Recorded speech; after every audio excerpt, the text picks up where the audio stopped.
Niederlande, Belgien, Großbritannien, Irland, Frankreich, Portugal, Spanien, die Schweiz, Liechtenstein, Luxemburg, Polen, Ungarn, Rumänien, Jugoslavien. Það var héðan sem 19 ára unglingur lagði af stað út í heim haustið 1939.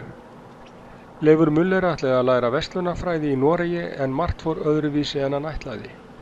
Styrjöldin sem hófst með innrás Þjóðverja í Pólland haustið sem Leifur hélt utan magnaðist vorið 1940 þegar Þjóðverjar lögðu undir sig Evrópu.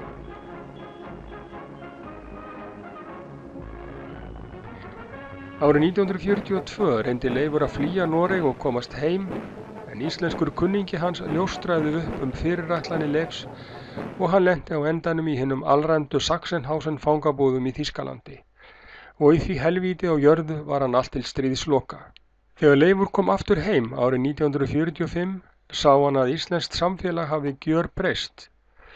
Vorið 1940 hernámu Bretar nefnilega Ísland og ári síðar tóku Bandaríkjamenn við hlutverkið þeirra. Eitt fyrsta verkefni Breta við komuna hingað var að byggja flugvöll í Reykjavík. Flugvöllurinn var Bretum nauðsynlegur því Þjóðverjar réðu allri strandlengju Evrópu frá norðri til suðurs. Flugvélar sem flugu frá Íslandi héldu uppi njósnum og árásum á þýska kafbáta og skip. Bygging flugvallarins og allra mannvirkjana sem honum fylgdu krafðist mikils vinnuafls og fengu Íslendingar vinnu við þessar framkvæmdir. Mikið atvinnuleysi allt frá kreppunni miklu hvarf þannig nánast á einni nóttu. Allir sem vettlingi gátu valdið fengu vinnu hjá hernum. Flugvallarstæði í Vatnsmýrinni var ekki óbyggt svæði þegar herinn kom, heldur skar völlurinn í sundur hverfið í Skerjafirði. Þeir sem bjuggu á svæðinu sem lenti undir flugbrautinni voru fluttir nauðugir í burt og húsin þeirra með.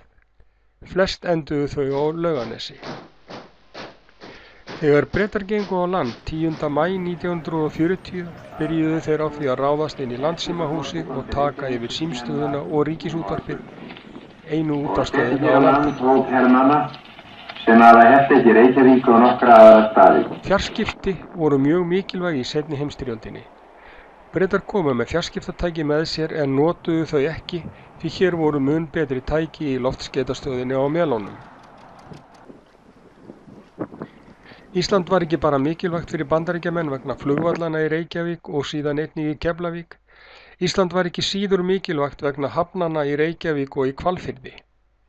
Í Hvalfirði var ein mikilvægasta höfn bandamanna í baráttunni Atlantshafið og viðkomustaður skipa sem fluttu vopn og vistir frá Bandaríkjunum til Evrópu, einkanlega Sovétríkjanna. En líf bresku og bandarísku hermannanna var ekki bara stríð, heldur þurftu þeir smá upplyftingu líka.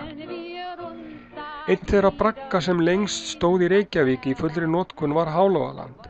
Braggi sem byggður var sem samkomu, salur og íþróttahús.